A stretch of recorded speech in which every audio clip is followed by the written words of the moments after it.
Well, hello there, and again, welcome to another session here on the web of Bible studies or perhaps a sermon series that we're going through. We hope that you're finding the material edifying and helpful in your walk and growth in knowledge and grace of Jesus Christ, because that certainly is our intent. We wanted to take, though, before we get started, this moment just to remind all of you that if indeed you'd like to make a comment or ask a question, feel free to go ahead and email us at billw@cgi.org. That's billw@cgi.org. Feel free to write at any time through the course of the presentations, because we want to know what you're thinking, and if indeed we're missing something that you'd like us to address, to draw our attention to it. So don't forget, ask some questions or make some comments and help us out with some feedback. We certainly do appreciate that as well. And again, that address is billw@cgi.org. And go ahead and feel free to do it at any time. So right now, without any further delay, let's get back to the sessions that we're studying this week. Well, we've been going through a lot of health subjects, haven't we? And discussing a lot of things with regard to the Bible pertaining to health, focusing on the fact, of course, and I'm not going to spend a lot of time on this, but just a real quick thumbnail sketch and summary, that you are the temple of God. And the temple of God means that you have a very important responsibility.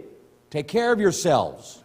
And of course, as I've been trying to mention throughout the whole course of this presentation, which this is going to be part 4, the last 3 times previous, I've been presenting to you little nuances and ideas and information with regard to health, focusing primarily, as I say, on this one fact that we are the temple of God, and secondly, sugars, thirdly, salts in our diets, and how those 2 major items in our diet do contribute to the fact of illnesses considerably, especially in today's day and age with so many processed foods and so much sugar in our diets. Without even knowing it in some cases, we find ourselves ingesting this stuff, not realizing contributing to the illnesses we experience.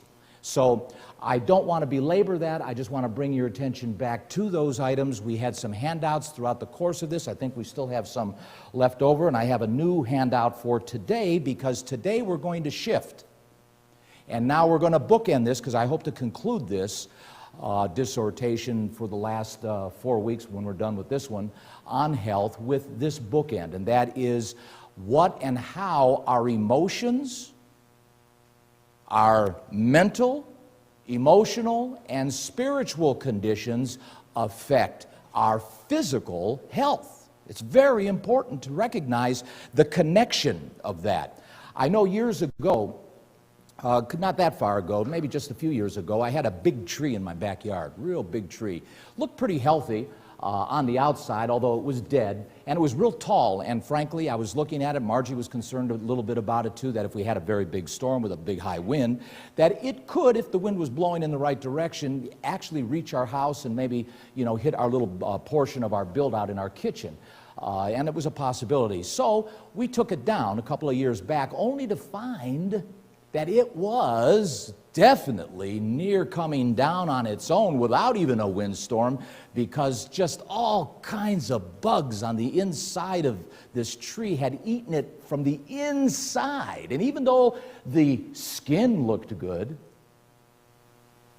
the bark, it was dried. It was a dead tree, probably about 30 feet high, but nevertheless still, looked pretty healthy from the standpoint of what a dead tree would look like.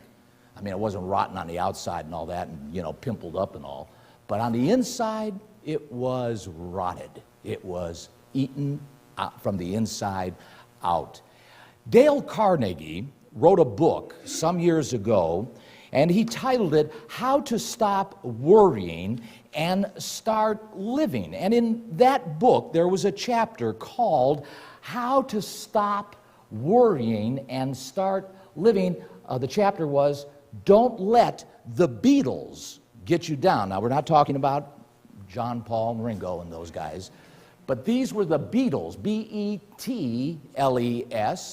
And it was used as a metaphor in your life of those beetles, metaphorically speaking, that eat at us from the inside. And Dale Carnegie pursued this tact in this chapter of not letting the beetles get you down to warn all of us on how stress and tension can tax us and actually cross over into the physical realm, generating for us physical problems. Physical problems. Types of things that just annoy you. The weather. Oh, it's raining again. Man, oh man. Oh, I got to get the traffic. You know, I had a guy cut out in front of me just the other day. Just the other day. I mean, I was right on top of him, and I'm thinking, he's going to do it, he's going to do it, he's going to do it. And he did it. He cut out in front. I'm doing 35. He waits until I'm almost, I don't know, maybe 35 yards ahead of coming up on him. He cuts out, and what is he doing 35? No. Did he accelerate? No. He was doing 10, like he did it on purpose to slow me down, and I was doing the speed limit. Is it annoying? Yes. It's annoying. Did I let it bother me? No.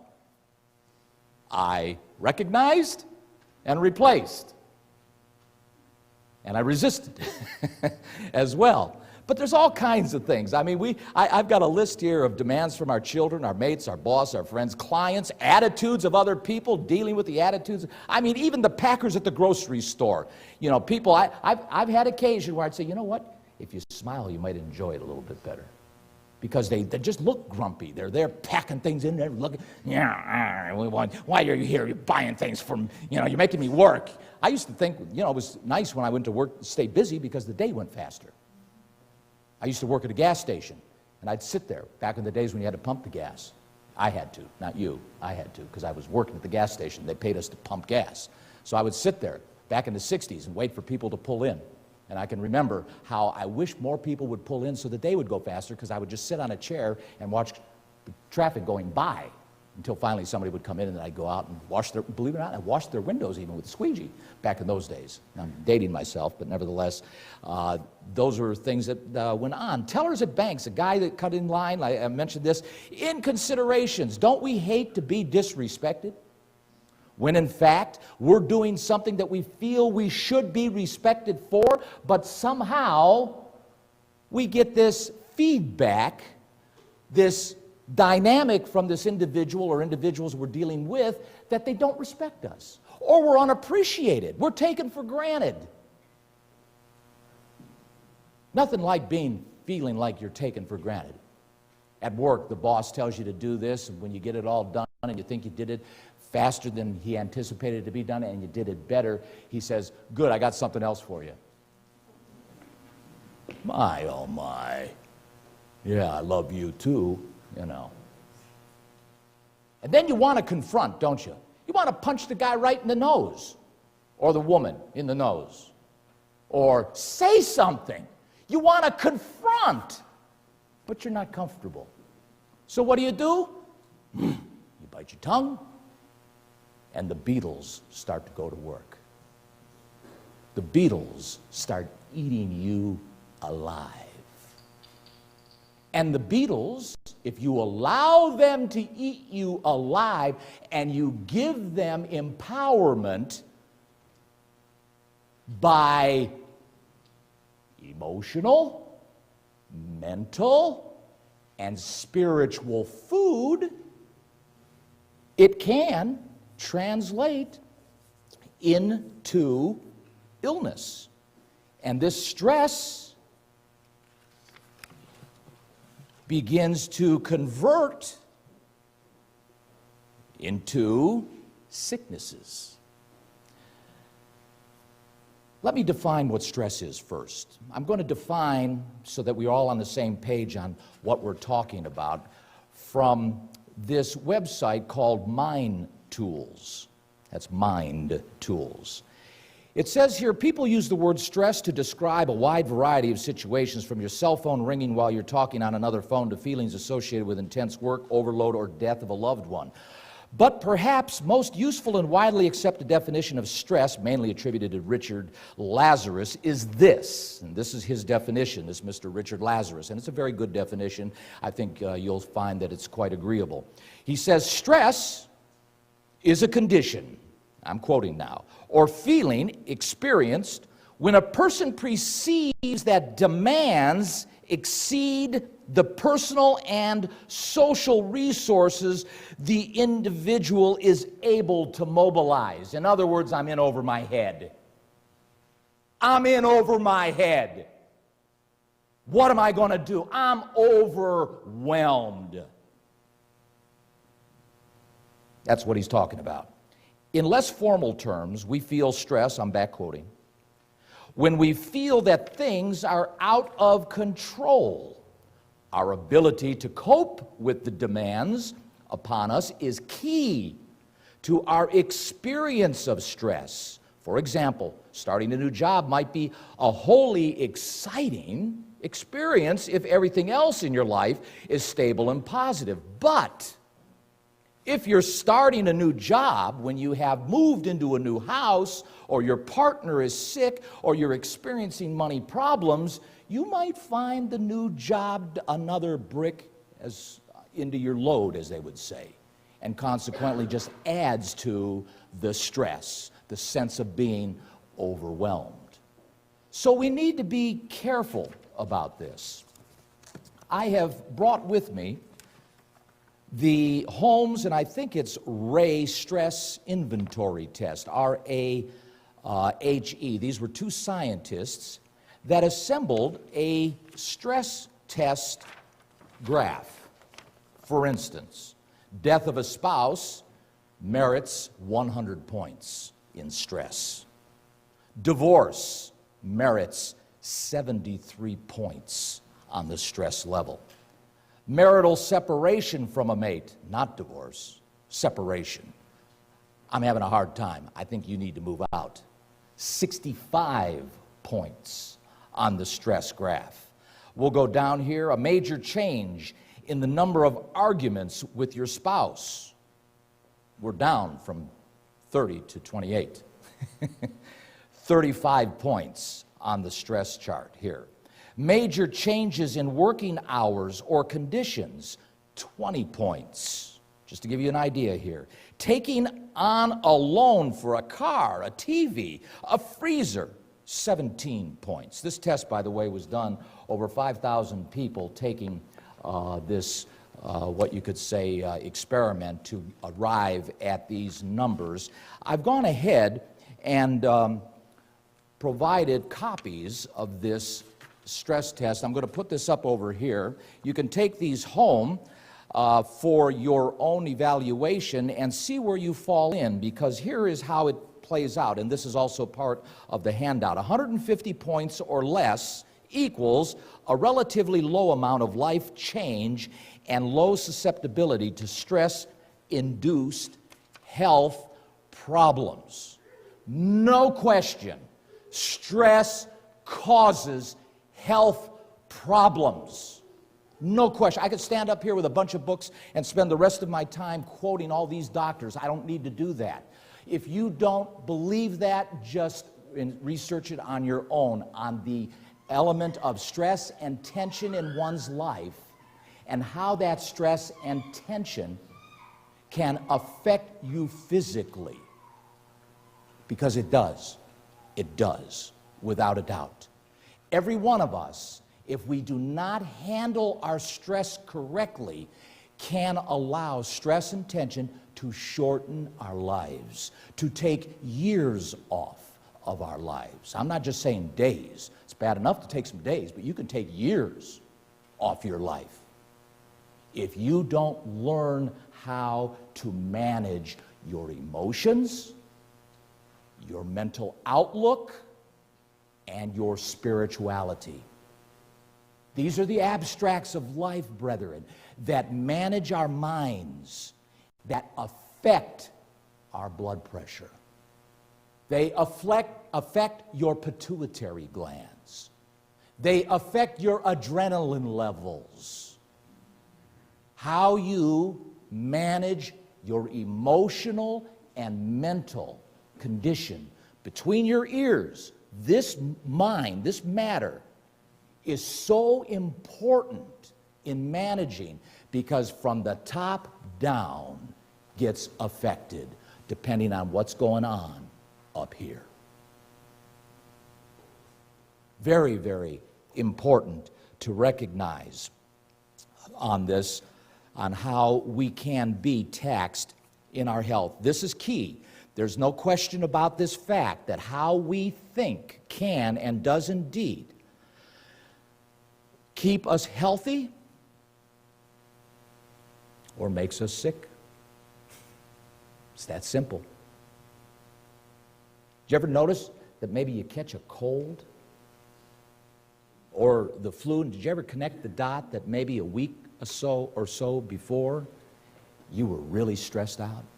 You were really taxed, overwhelmed with something, and then all of a sudden a few days later you come down with a cold.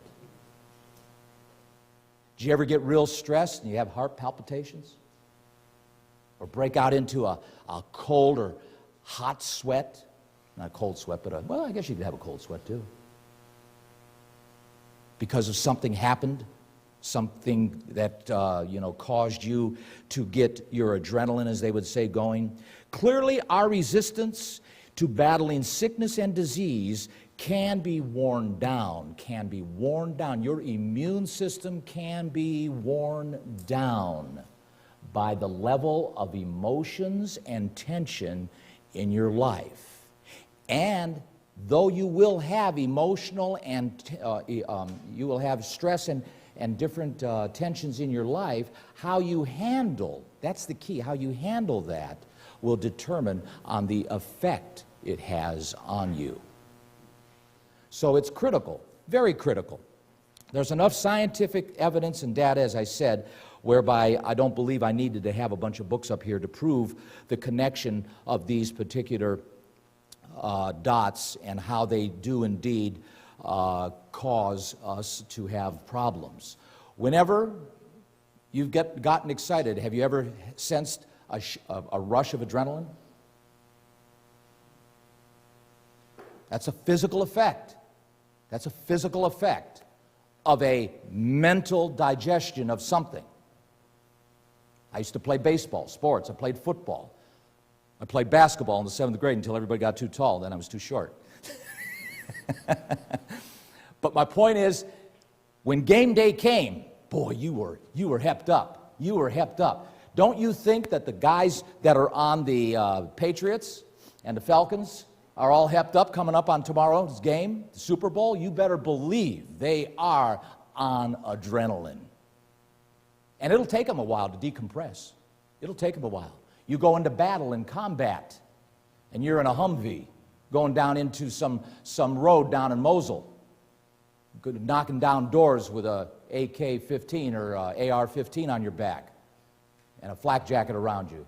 Believe me, you are physically on your game and affected by everything that's going on. Enzymes, adrenaline, you name it. Your body is pumping. It's pumping. And you get affected by that. You get affected by that. And the body does go through these kinds of things because of these fluids and materials in our body that do impact our health. Stomach acids, adrenaline, as I said, sugars, our pituitary glands, all of these things do get stimulated under certain circumstances. And how we digest those circumstances, how we process the events around us, the conditions, whatever those particulars are how we process it, brethren, causes the effects we feel and does funny things to our bodies. Even in some cases, they can cause heart attacks, they can cause strokes, they can cause high blood pressure, hypertension. They can cause your body to fail you because of uncontrolled emotional, mental, and or lack of spiritual strength.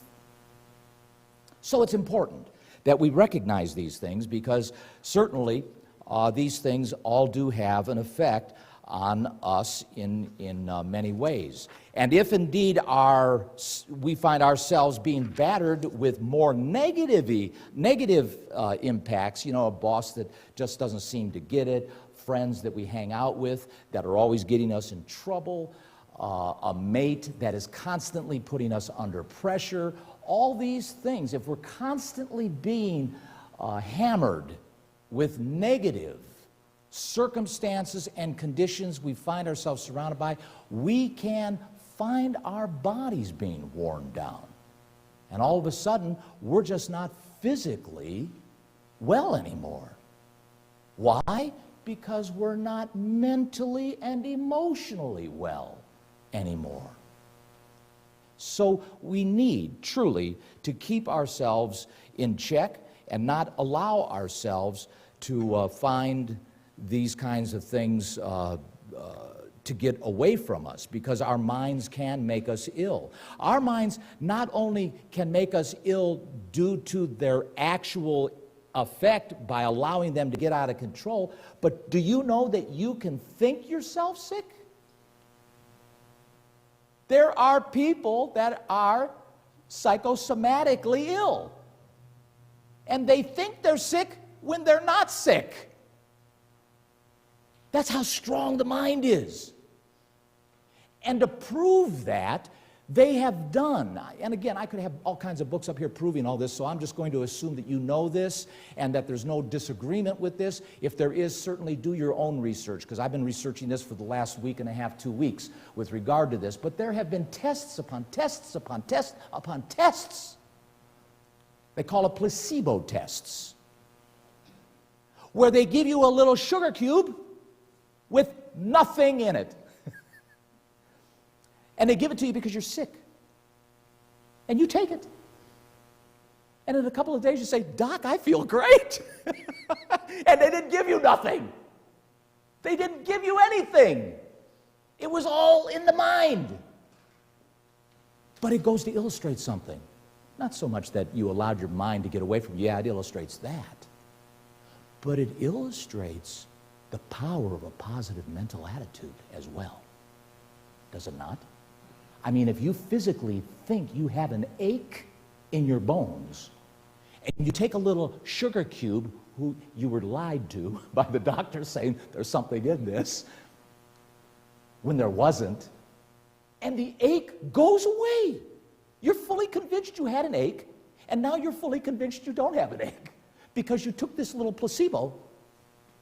That's amazing on the power of the mind. It's an illustration.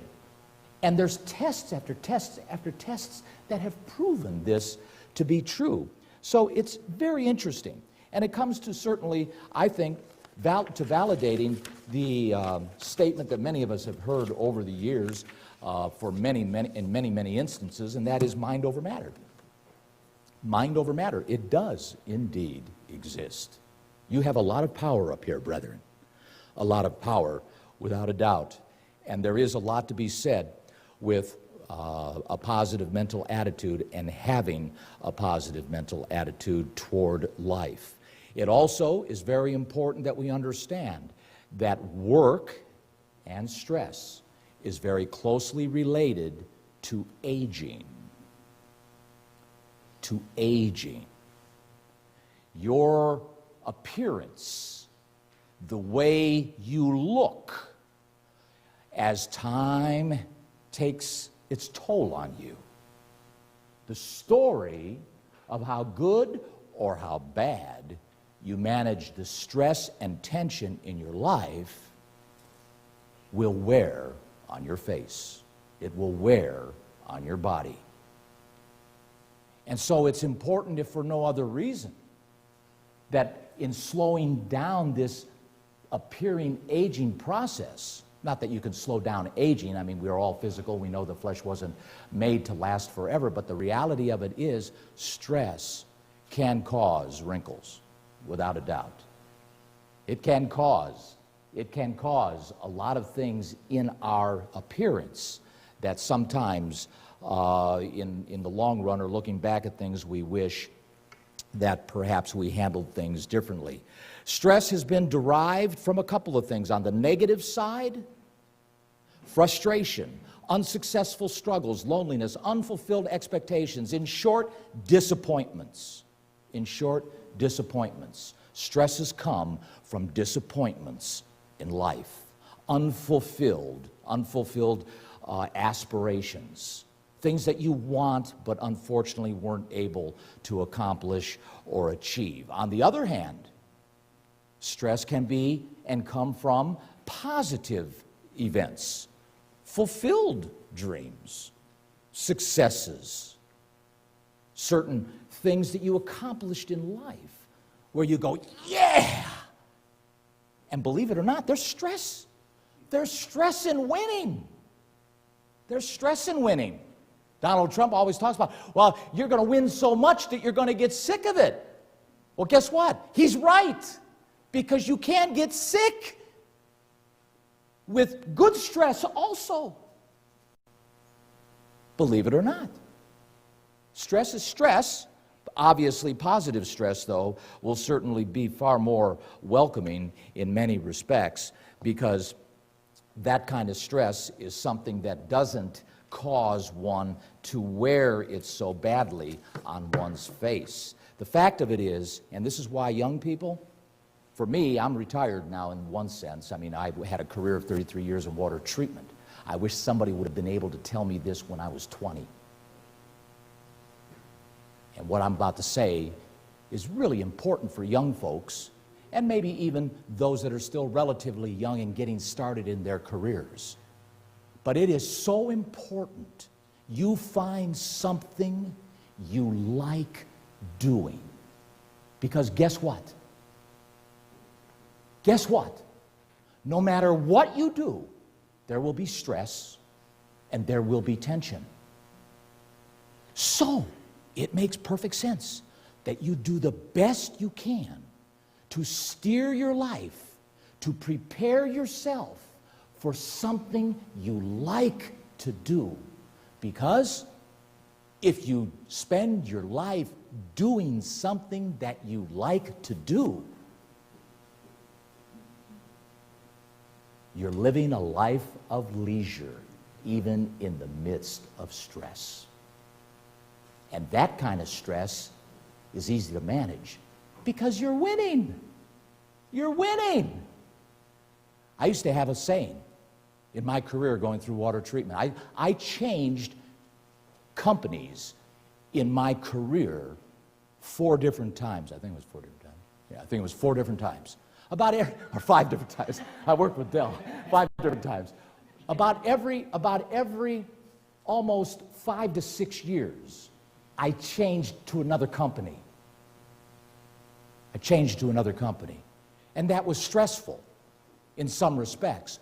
But by the same token, it was also comfortable. Because why? I liked what I was doing. I wasn't overwhelmed by it. I enjoyed it. I enjoyed the challenges of it. It's important. Find something you like to do so that you can do it comfortably and basically enjoy the stress. Because believe it or not, if it doesn't, and this was the saying that I used to kind of live by, if it comes to the fact that it's no longer fun, then move on. Consider moving on. Seriously. When work becomes work, it's maybe time to reconsider things. Even maybe a change of career, if need be. But the bottom line is, stress is just part of life and something we've got to deal with. So, I want to spend the rest of the time right now in our Bibles. Turn with me, if you would, to Proverbs chapter 3. The book of Proverbs, I didn't know which scriptures to take. There are so many that I wanted to share with all of you with regards to this subject.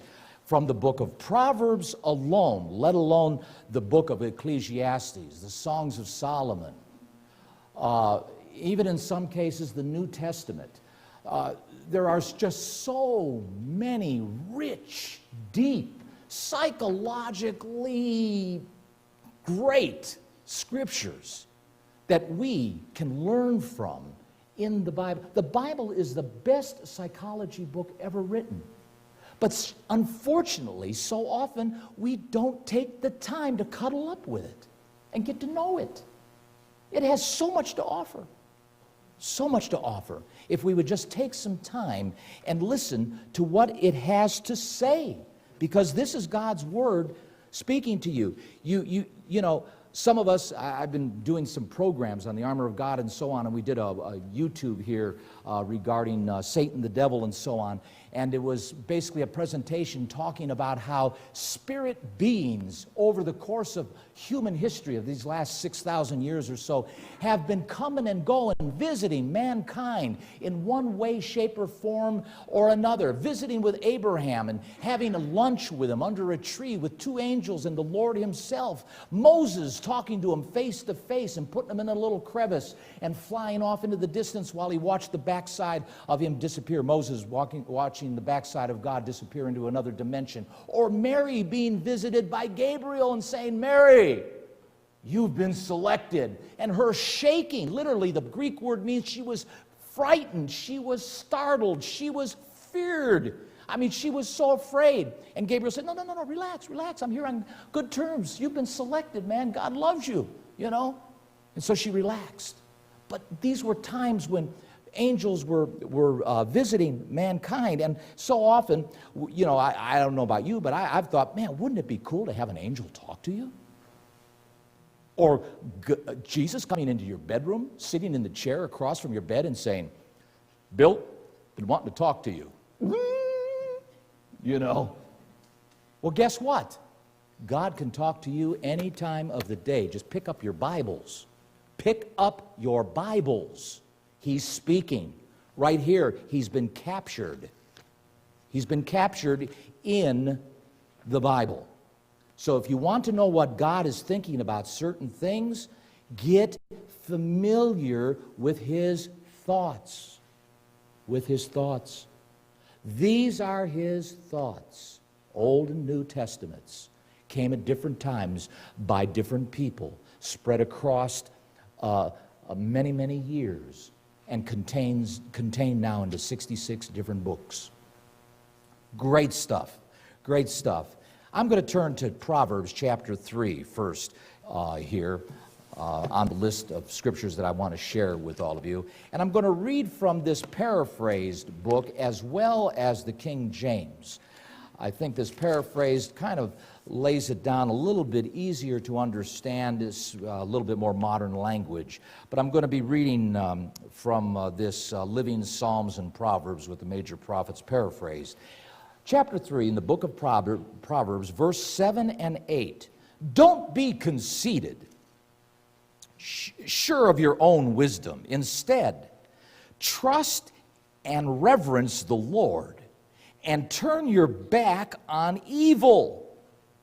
Think about these things. Turn your back. Separate yourself from evil.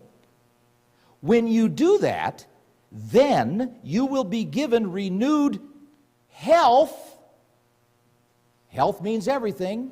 Mental, spiritual, emotional, and physical. Vitality and vitality. Proverbs chapter 11. Proverbs chapter 11. In the King James, and in verse 17, we read, a merciful man does good to his own soul, but he that is cruel troubles his own flesh. Reading it from the paraphrased, your own soul is nourished when you are kind. It is destroyed when you are cruel. Your soul is you. Your soul is your consciousness, your id. It is you, your persona. It is your demeanor. It is you. Nephesh, pneuma. If you're cruel, you create tension and negative stress. Be kind, and it's good for you. It's good for you. It's better to give, isn't that what Jesus said? Than to receive. It's always better, brethren, to be selfless. Chapter 12, book of Proverbs, chapter 12, and verse 18, reading from the paraphrase. Some people like to make cutting remarks. Oh man, he looks like a squirrel. Look at the shoes on that guy. Man, I would be caught dead in that. Wow, is that person fat? How could somebody like that be so fat? They're so short. Or sarcasm. You know, the little digs. The little things that, we call them zingers, you know. You're not being nice, you're just being a smart, you know what. I'll say Alec. People that are critical and sarcastic. Some people like to make cutting remarks. I like the King James here in verse 18. It says, there is that speaks like the piercing of a sword. These are the people that like to just dig at you. Put the sword in and twist it a little bit. You ever meet anybody like that? I have, a few over my years. I have a separate category for them too, by the way. And a separate word to describe them, but I'm not going to share it with you. But in verse 18, so we read, cutting remarks, but the words of the wise soothe and heal. Wow. The words of the wise, they make you feel good, they relax you, they calm you down. And that, brethren, is healing to the mind and to the soul. It's all about mental, emotional, and spiritual stability so that you can maintain a good conditioned physical tabernacle. The tabernacle is connected very tightly to the emotional, spiritual, and mental condition of what's inside it. Does it have nice incense going on? Is it ambered color, warm? Does it make you feel comfortable, the inside of the tabernacle? When you walk into the room, figuratively speaking, metaphorically speaking, inside your body, is it a warm, welcoming environment? Or is it all askew, all helter-skelter? It's all nervous and jittery. It's all, things are popping, snapping, and crackling. I mean, it's a wild, inside the house, you open up the door and the cats are flying on the ceiling and the birds out of the cage and the kids are running around and there's, cereal all over the floor and everybody's screaming. The dog comes running by, and it's a crazy place, Metaphorically, is that what's going on inside, metaphorically, in you? If it is, we need to manage that. We need to put the dog back in the cage, find the bird, and put him back in the cage too. Get the kids and clean up the cereal off the floor and get things settled down more so we can turn on the candles and get the incense going and turn the lights down to relax a little bit. Metaphorically, I'm speaking, if you know what I'm saying.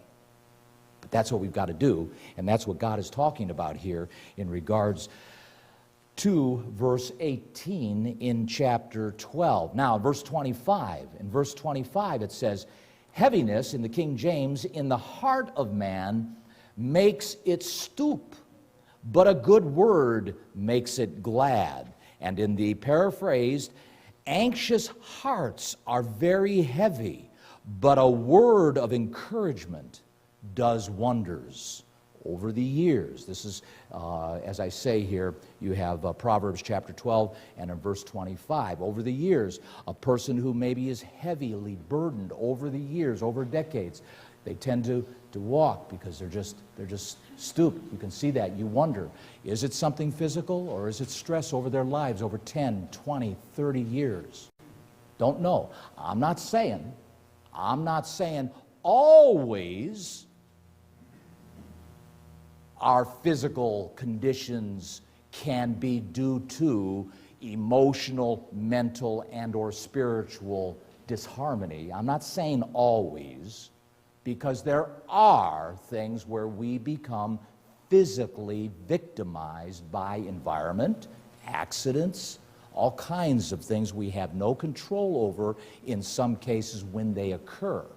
What I'm talking about are those things that we do have control over, that we can get our arms around and be able to steer in hopes to avoid down the road, years to come, additional problems by making a bad situation worse or ruining our good situation and making it bad. Because if you got a good situation going, you need to be protective of it too. You need to circle the wagons, as they say, and be protective and preserve that goodness and watch and take the time to do what you can to continue to grow that positive environment that we find ourselves occasionally surrounded by. Chapter 13, book of Proverbs, chapter 13, move on here. Verse 12, so many, I didn't know which ones to pick, so I'm just really cherry picking a few here. Chapter 13, and in verse 12, and I'll read from the King James first, hope deferred makes the heart sick. But when the desire comes, it is a tree of life. Paraphrased version in chapter 13 and in verse 12. Hope deferred makes the heart sick, but when dreams come true at last, there is life and joy. Oh, I wish I could do this.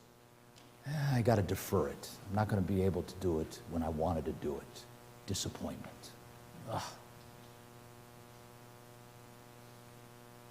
2 years pass, 3 years pass, and I do it, and now it's enjoying because my dream came true. I had to be patient. I had to work through that disappointment. How I worked through that disappointment, how I worked through that deferral makes all the difference, brother. It makes all the difference. Because if it took 2 years to get to finally that dream to be fulfilled, and during that 2 years I was kicking the cat down the road, as they say, because I was all mad over the fact that I had to defer because I couldn't achieve it when I wanted to achieve it, just made that 2-year trike at that part of my life a living hell, and of which then took toll on me. Don't kid yourself. It did. So, defer the hope and then figure out how to, here it is, quote, deal with it, unquote. In a positive way. Managing the disappointment. Managing, steering, strategically, not allowing the negative to get a hold of you. How do you do that? Recognize, resist, replace. The 3 R's, they work. Recognize, resist, replace. And the resistance can come through the replacement of what you may choose to replace what you're recognizing with. Kind of takes care of itself in that regard and in that case. Turn with me over here to the book of James for a minute. Go to the New Testament along these same lines. James chapter 3 real quickly here. James chapter 3 and in the King James, and I'll just turn there, and in verse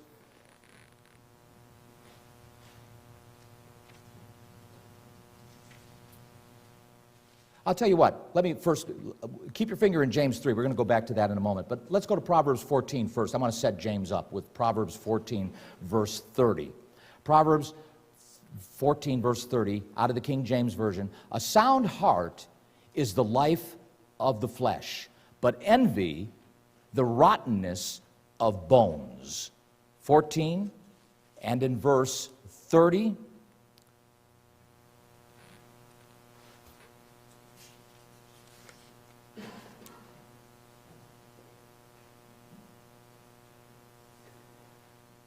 A relaxed attitude lengthens a man's life. This is from the paraphrase. Jealousy rots it away. Jealousy is a major, along with the cousin envy, beetle. That's B-E-E, beetle, that eats at people. Why does he drive that Maserati and I'm not? Why does he live in a big house and I don't? Oh, she's got a dress that I want. I'm going to buy a dress just like that. I'll show her. Well, I'll get a car just like his.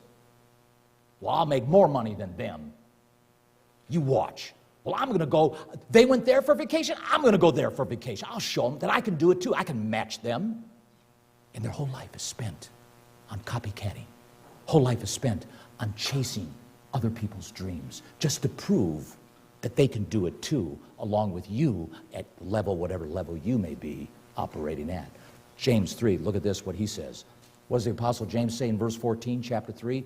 But if you have bitter envying and strife in your hearts, glory not, lie not against the truth. And the word strife in verse 14 can also come from rivalry. You're my rival. You know, Dell and I, we used to play baseball together.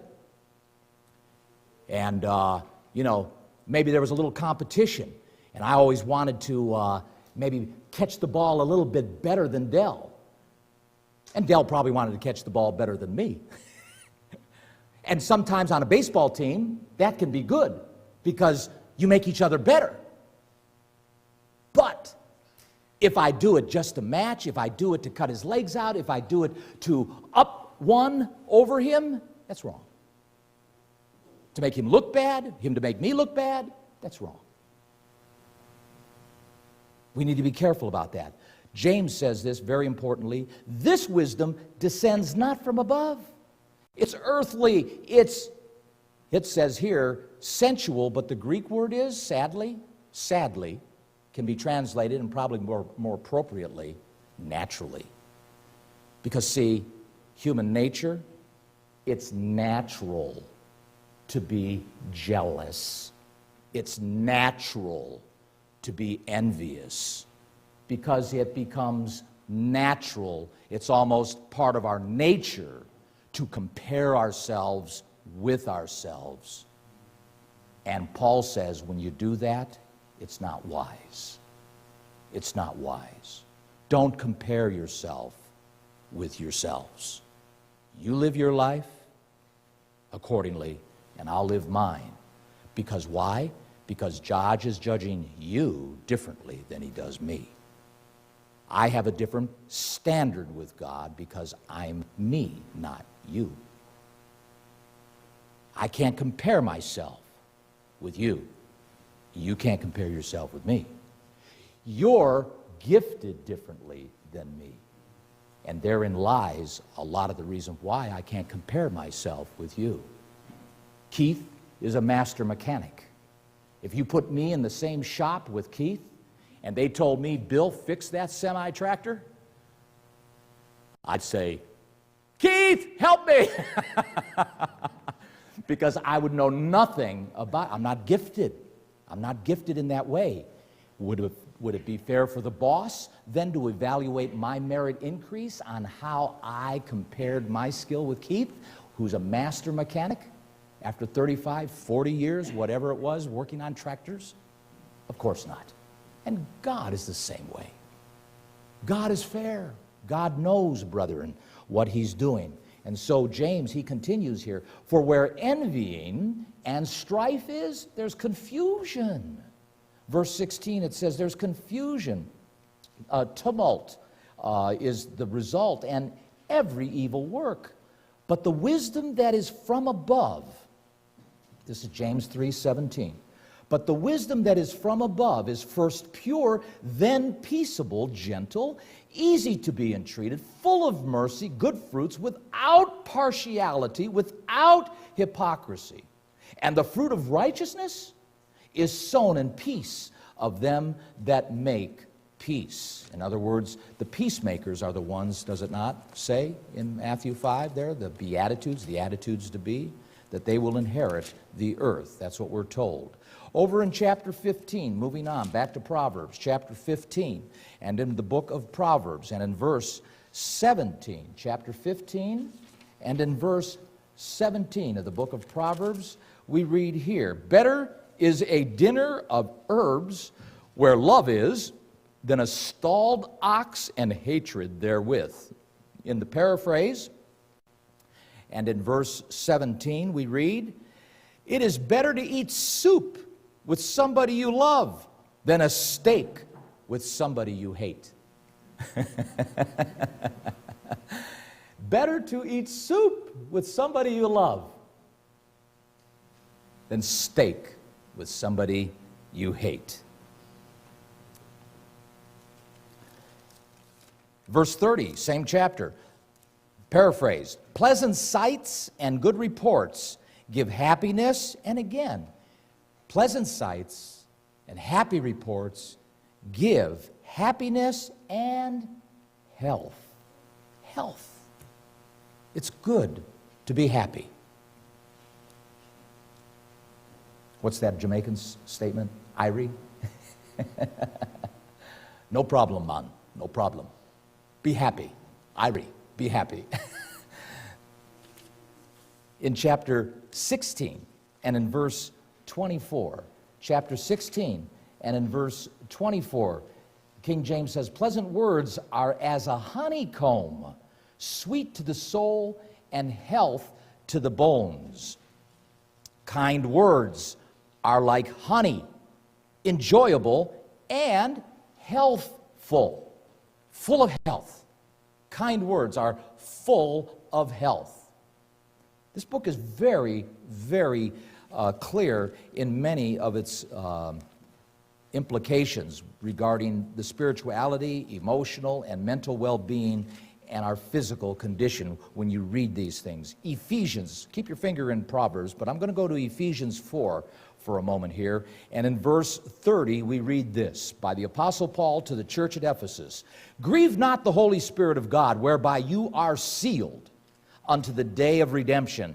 Let all bitterness and wrath, anger and clamor, evil speaking, be put away from you with all malice. And be you kind, one to another, tender-hearted, forgiving one another, even as God for Christ's sake has forgiven you. And we read in other parts of the Bible that based on the amount of forgiveness that you have for one another is the barometer by which you can expect God to have the forgiveness to you. So if you're an unforgiving person and you never give anybody the benefit of the doubt or even a second chance or maybe a third chance or a fourth chance or a fifth chance or a sixth chance, because when the apostles came unto Jesus and said, how many times do you want me to forgive this guy? He said 70 times 7. Is that 490? No.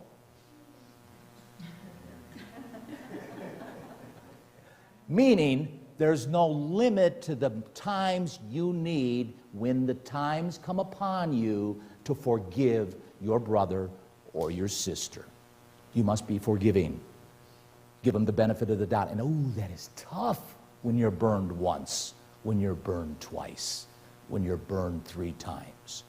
And of course, counting the cost. What we're talking about, everything has its circumstances and particulars. Remember, forgiveness is one thing, reconciliation is another. That's a sermon in itself. Forgiveness, though, brethren, forgiveness is very important. And as the Apostle Paul says here to the church at Ephesus, look, be kind one to another, verse 32, chapter 4.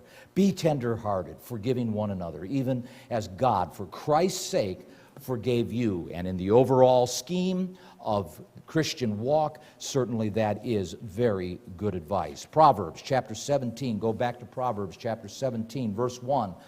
King James Version, better is a dry morsel and quietness therewith than a house full of sacrifices with strife, or a house full of good cheer and happiness and party when there's anger and malice and jealousy and envy in it. Even though you're having a good time, even though the party's going great and there's a lot of adult beverages and food galore and all this, but there's hate and there's envy, there's jealousy in the room. In spite of how good that party would be, I don't know if I'd enjoy myself, you see. And that's what he's saying here in Proverbs chapter 17 and in verse 1. In the paraphrased, a dry crust eaten in peace is better than a steak every day, along with argument and strife. Verse 22, same chapter, paraphrased, a cheerful heart does good like medicine, but a broken spirit makes one sick. A cheerful heart, what is that about? That's about the outlook. That's about how you face the day. Another day, laying in bed. Father, thanks. Got me through the night. Another day's ahead of me. Help me to do good. Help me to see your will in my life. Guide my steps. Inspire my words. Cause me to do your will where you see fit and deem necessary. In Jesus' name, boom, hit the ground running. Go. Now, what is your outlook? How do you face that day? Oh, I'm happy to be back. Oh, man, I got to do this again. Hey, how you doing? I'm back in the shop there, Keith. You know, what's the job today? Where's my service truck? In my case, where's my service truck? I can't wait to get my plastic pipe on that truck and go off to Cleveland Clinic, you know. I say that in jest, but to make a point. How do we face our days? Where are you? Are you making the best of it? And if you don't like it, thank God you're in the land of Manasseh. Thank God the United States of America provides you opportunity to literally, legitimately say, you know what, I don't like what I'm doing. I'm going to change the direction of my life. Because I'll guarantee, if you were in Afghanistan, if you were in the city of Mosul, or even for that matter in Jerusalem, you'd be hard-pressed to figure out what you were going to do just simply because of the circumstances surrounding your life, which limits your options. Matter of fact, in some cases of this world, you don't have no options, zero options. So thank God where you are. And if you're not having fun doing what you're doing, then get busy. Change it. What's stopping you? You see. What gets me is people say, man, I don't like my job, I don't like this, I don't like that. Yeah. Well, hey, you can change it. Nothing's stopping you to change it, depending on where you are and how much time you have left and what you're doing. But of course, I speak in broad generalities. The fact of it is, though, brethren, we do have a lot of freedoms and options in this country that provides us with tremendous opportunity and potential. Chapter 18, verse 14, real quickly here. A man's courage can sustain his broken body, but when courage dies, what hope is left? Be courageous. Never lose your courage. That's what your Bible is telling you.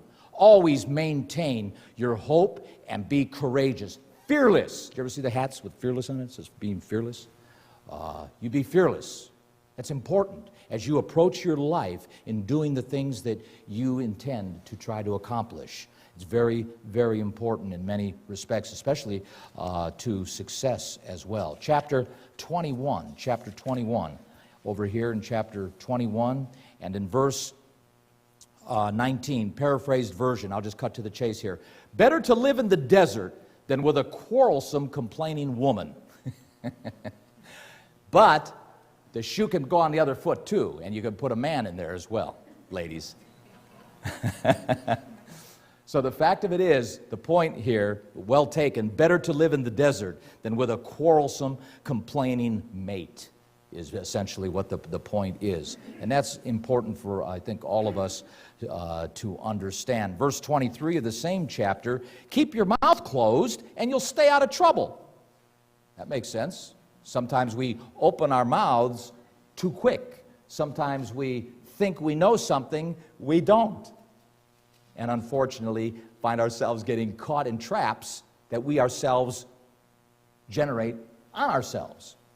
Whereas if we would have just been a little bit patient, a little bit more self-controlled, we may have been able to avoid the embarrassment or whatever the circumstances bring upon us for jumping out like that. Chapter 25, just advancing ahead, chapter 25, and in Proverbs here, and in verse 28, he that has no rule, out of the King James, he that has no rule over his own spirit is like a city that is broken down and without walls. Paraphrased, a man without self-control is as defenseless as a city with broken down walls. It's all about self-control. It's all about being able to control your temper, control your anger, control how you emotionally respond to the circumstances you find yourself surrounded by as your day unfolds or your life unfolds. The point of it is, manage yourself. And as you manage yourself, you will indeed learn to be more healthy, both in mental, emotional, spiritual, as well as physical condition. Last chapter here, 26, and in verse 21, a quarrelsome man, in the paraphrase, starts fights as easily as a match sets fire to paper. Gossip is a dainty morsel eaten with great relish. And that is so very true, and oftentimes can be so hurtful in so many ways with regards to what is talked about with respect to someone and what the intent, motive, and or agenda is to that individual and their name and reputation and so on, and what you're trying to accomplish if indeed you participate in gossip. So all of these presentations, brethren, have been provided primarily for the simple purpose of hoping to provide us with some information that will help us to, in a broad fashion, be cognizant of, be aware of the fact you are indeed the temple of God. You and I, as Christians, have an incumbent responsibility to take care of these tabernacles.